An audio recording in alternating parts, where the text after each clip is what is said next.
We come to the merits and demerits of the positivist and non-positivist methods. This is important. Questions on this topic has come in UPSC exam. So first we'll begin with the positivist methods. Positivist methods, these methods focus on objectivity, as you know, measurement, scientific rigor. So the researcher remains detached and neutral, believing that the social facts can be studied like natural phenomena. So the key thinkers are Auguste Comte and Emile Durkheim. So what are the merits? Merits of positivist methods are, पहला, emphasizes objectivity. So researchers remain detached, as we have discussed. There is no bias or personal opinion involved. So example, Durkheim's suicide study relied on objective suicide rates, not personal narratives. So for this he studied, for this study he used official statistics. तो पहला point है objectivity. तो कोई बायस नहीं है, कोई अपना personal opinion नहीं है, बिल्कुल ऑब्जेक्टिव है, just like any other science based study. दूसरा, it enables large scale research generalisation. ये बहुत जरूरी है. क्यों जरूरी है हम देखेंगे अभी. It enables large scale research generalisation, मतलब it helps to study thousands of cases to identify broad patterns and correlations. जैसे कि इंडिया में NSSO डेटा या सेंसस ऑफ इंडिया, तो आपको बहुत बड़ा स्केल पे ये अगर कोई स्टडी करना है तो इस पे इस मेथड के द्वारा हम कर सकते हैं. Third, standardise tools. Standardise tools जैसे कि सर्वे, स्टैटिस्टिक्स तो रेप्लिकेबल है. So if methods are standardised, others can also repeat the study to verify the findings. जैसे कि questionnaire on fertility rates. So fertility surveys using structured questionnaires across states. इसको एक बार अगर इस स्टडी को किया जाता है, इस रिसर्च को किया जाता है, तो चूंकि वही स्टैंडर्डाइज टूल्स यूज किए जा रहे हैं, दोबारा भी इसी स्टडी को करके इस फाइंडिंग्स को वेरीफाई किया जा सकता है. एंड लास्ट में पॉलिसी फ्रेंडली ड्यू टू क्वांटिफाइबिलिटी. तो ये बहुत इंपॉर्टेंट है पॉलिसी फ्रेंडली होना, क्योंकि हम जो ये बहुत सारे स्टडी कर रहे हैं, सोशल रिसर्च कर रहे हैं सोसाइटी के, इसका फाइनली कोई एम होना चाहिए. तो अगर हम लार्ज स्केल पे कर पा रहे हैं और स्टैंडर्डाइज टूल से मतलब रेप्लिकेबल है, बार बार इसको हम कर सकते हैं और वेरीफाई कर सकते हैं फाइंडिंग्स को, तो क्वांटिफाइबिलिटी की वजह से इसको पॉलिसी में यूज किया जा सकता है. So quantitative data is easier to present to policy makers and used in planning. अब जैसे कि एनसीआरबी डेटा जो क्राइम का डेटा है और अनएम्प्लॉयमेंट फिगर्स, ये सब गवर्नमेंट को गाइड करता है एक एक्शन लेने में, पॉलिसी बनाने में. तो फाइनली हमारा गोल रीच हो सकता है बिकॉज ऑफ पॉजिटिविस्ट मेथड्स. लेकिन ऑफ कोर्स डिमेरिट्स भी हैं, क्योंकि ऑब्जेक्टिव है तो it ignore subjective meanings. So numbers don't explain emotions of personal experience, इसको हम बहुत डिटेल में देख चुके हैं. So doesn't explain why someone felt suicidal. हमने रेट ऑफ सुसाइड तो समझ लिया, ऑफिशियल स्टैटिस्टिक्स यूज कर लिया, ऑब्जेक्टिविटी हम ले आए, लेकिन क्यों किसी ने ऐसा किया. Durkheim study show suicide rates but not why someone felt suicidal. तो हम सब्जेक्टिव मीनिंग तो इग्नोर कर देते हैं इसमें. तो अगर सब्जेक्टिव मीनिंग इग्नोर कर देते हैं तो डेप्थ और कॉन्टेक्स्ट यहाँ पे कॉम्प्रोमाइज होता है. So surveys are too rigid. Surveys are too rigid to capture full social reality or emotional impact. So survey on employment may miss mental health impact. जैसे कि अगर हम एक एम्प्लॉयमेंट सर्वे करें तो that will ignore the mental health impact of job loss. वो तो miss हो जाएगा. Third, rigid structure lacks adaptability. तो क्वेश्चनर जो है प्री डिसाइडेड क्वेश्चंस है. प्रीडिसाइडेड क्वेश्चंस होने की वजह से it can't capture the changing social meanings और इमर्जिंग इश्यूज. जैसे कि मान लीजिए example, fixed gender categories in surveys. Fixed gender categories in surveys miss out on non binary identities और फ्लूइडिटी ऑफ जेंडर आइडेंटिटी. तो अगर चेंजिंग जेंडर रोल्स हैं तो उसको हम कैप्चर नहीं कर पाएंगे because of the predecided questions. Rigid structure होता है पॉजिटिविस्ट मेथड का. और फिर लास्ट में reduces human experience to numbers. तो complex experiences are over simplified into statistics. Finally हम स्टैटिस्टिक्स बन जाते हैं. जैसे कि डरखाइम ने क्लासिफाई किया ऑल सुसाइड्स इनटू 4 टाइप्स। अब सारे सुसाइड को 4 टाइप में डिवाइड कर देना ओवर सिंप्लीफिकेशन है एक तरह से, क्योंकि it Mrs the individual complexity. तो ये हमने पॉजिटिविस्ट मेथड्स के मेरिट्स देखे और डीमेरिट्स देखे। अब हम आते हैं नॉन पॉजिटिविस्ट मेथड्स के मेरिट और डीमेरिट पर। नॉन पॉजिटिविस्ट मेथड्स क्या हैं? They are subjective, interpretive and meaning based. And who are the key thinkers? Key thinkers are Max Weber, G.H. Mead, Bloomer, Foucault and Dorothy Smith. तो इसके merits क्या हैं? पहला merit है explores deep meanings and emotions. These methods help uncover the real reason behind actions, not just the behavior but the why behind it. जैसे कि Weber's के first hand to understand motives. Weber's concept of first hand helps us to understand the motive behind an action. For example, why someone chooses to become a monk or to join a protest. तो यहाँ पे why पर focus है. It captures the lived experience. Lived experience meaning including emotion, trauma and daily struggle. These are brought out through the narratives or observation. जैसे example लिया हमने life history of a sex worker.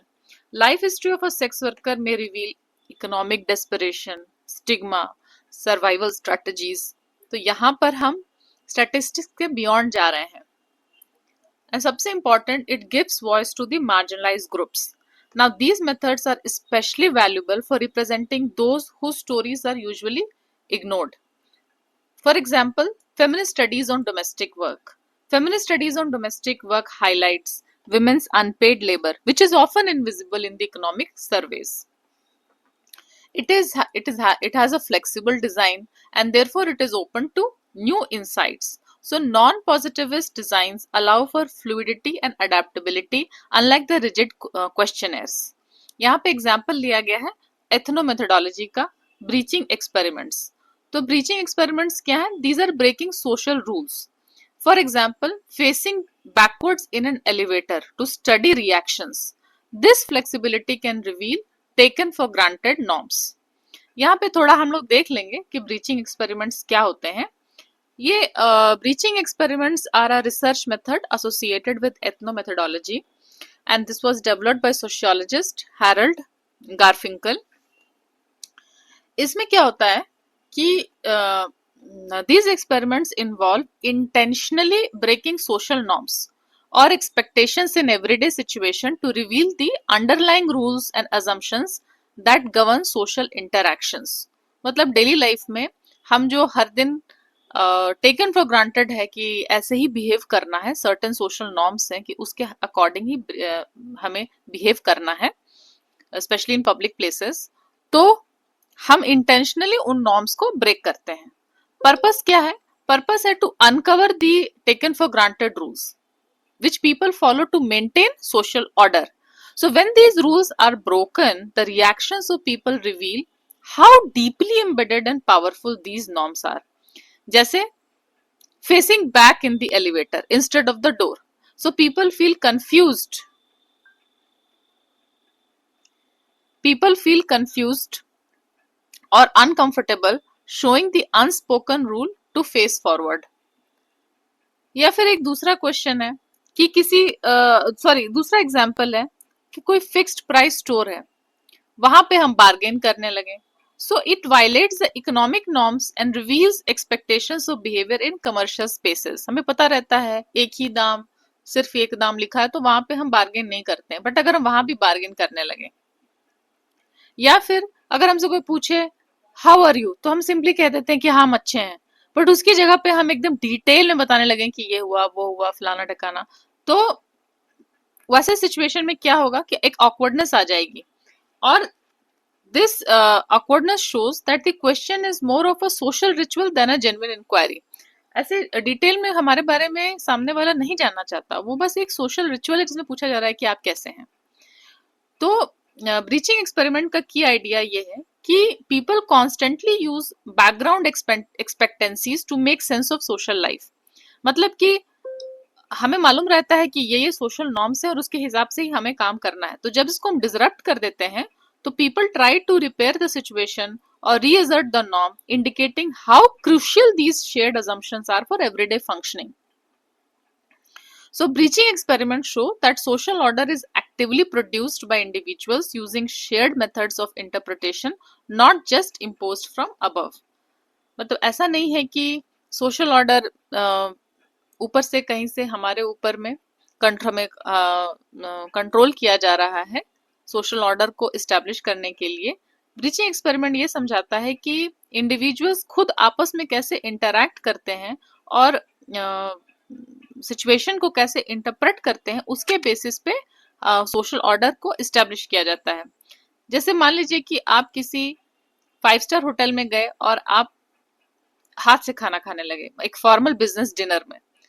वहां पे fork और spoon सब दिया हुआ है और एक्सपेक्टेड है कि आप उसी से खाना खाइएगा, लेकिन आप अगर वैसा करते हैं और हाथ से खाना खाने लगते हैं तो ऐसा कुछ नहीं कि कोई कुछ कहेगा आपको, लेकिन फिर भी उनका जो रिएक्शन है एक सरप्राइज का वो आपको दिखाई देगा। So the surprise reactions of others will highlight the class based expectations and the westernised etiquette norms.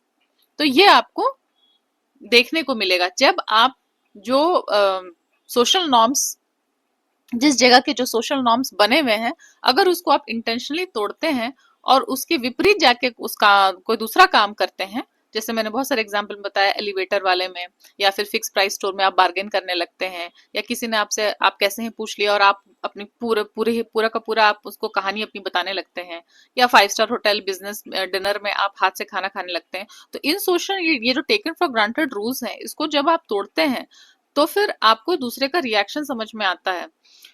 तो तब हमको समझ में आता है कि ये जो सोशल नॉर्म्स हैं, ये जो इसके अंडरलाइंग रूल्स हैं, ये अजम्पशंस हैं जो सोशल इंटरेक्शन को गवर्न कर रहे हैं, इसी से सोशल ऑर्डर बन रहा है।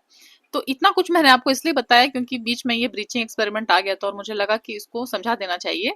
तो इससे हमें ये समझ में आता है कि नॉन पॉजिटिविस्ट मेथड्स फ्लेक्सिबल हैं और इसमें कोई ऐसा फिक्स्ड क्वेश्चनर या फिक्स्ड कोई डिजाइन नहीं है कि ऐसे ऐसे ही करना है। आप नए तरीकों से चीजों को स्टडी कर सकते हैं, इससे हमको नए इंसाइट्स मिलते हैं। और इसके बाद में 5th पॉइंट है, it questions power and ideology.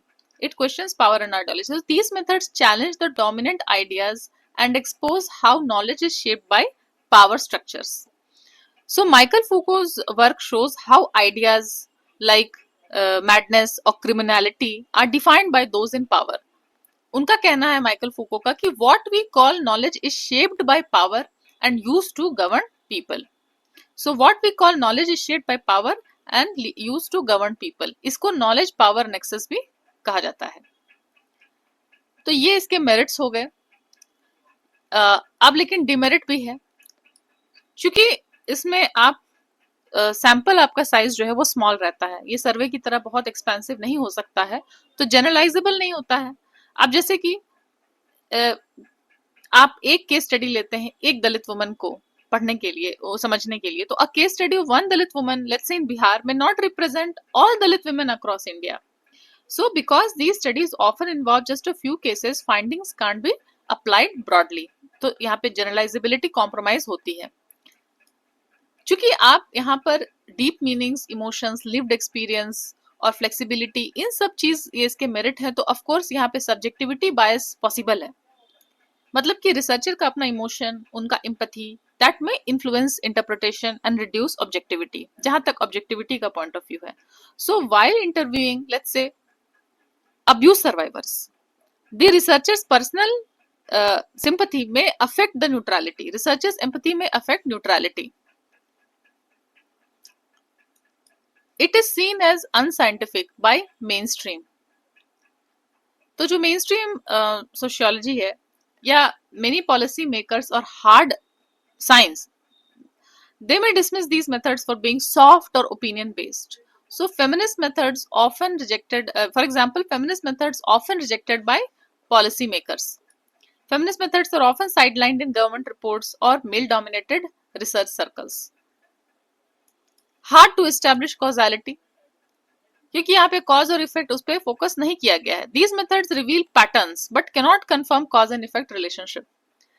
जैसे कि symbolic interactionism, It does not quantify impact. Symbolic interactionism may show how gender identity is performed,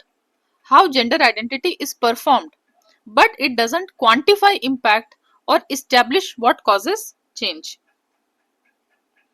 तो इस यहाँ पे क्वांटिफिकेशन बहुत डिफिकल्ट है, यहाँ पे कॉजालिटी स्टैब्लिश करना डिफिकल्ट है. It may become too abstract.